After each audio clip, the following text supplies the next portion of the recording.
Okay, I figured to do a quick video on the rear belt setup on the racing mower.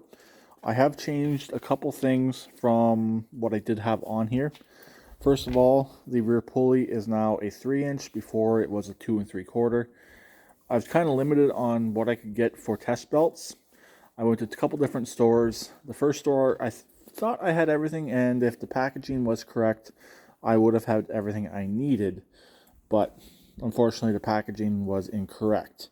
So I ended up going with a 44-inch belt from Canadian Tire.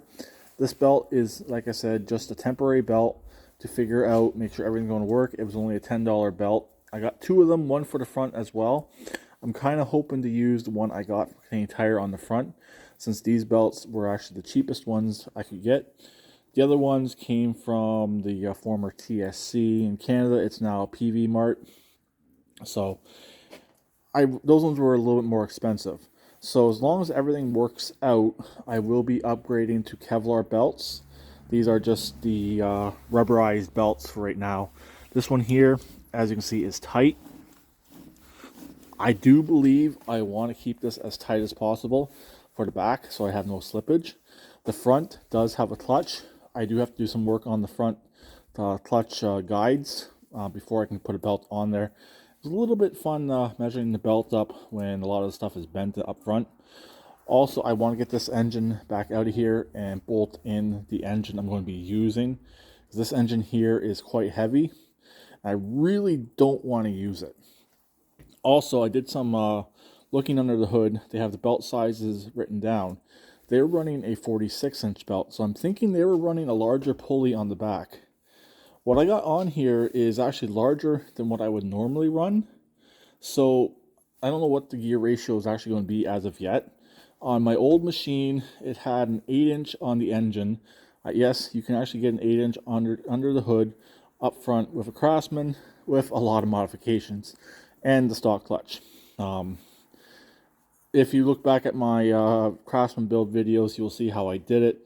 Yes, it's a lot of work, but the way they built this, they have a jack shaft in the center, and that takes care of the large pulley that you would normally have on the engine, the small pulley you'd have on the transmission, and basically, like, as you can see, pushes the big pulley back, so you have a much smaller distance back here for your transmission, which is actually a much better setup.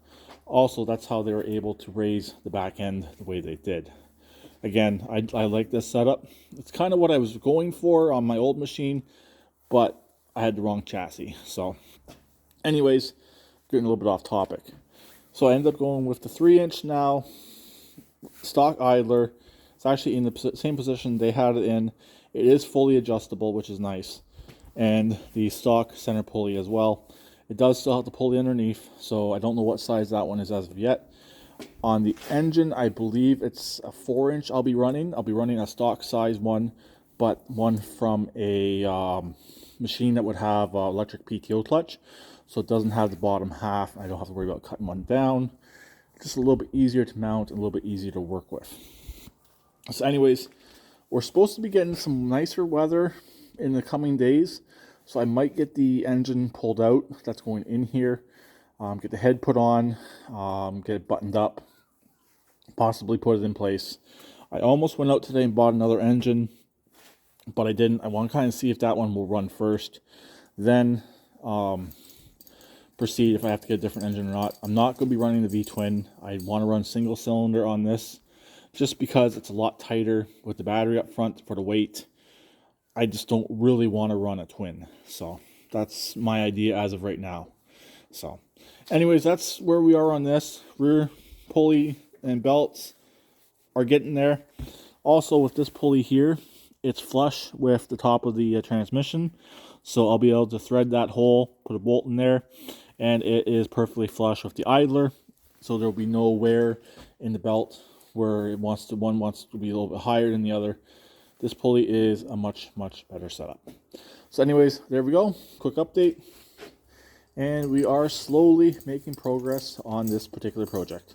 So I'll talk to you later. Please keep it redneck like always, and please subscribe and comment.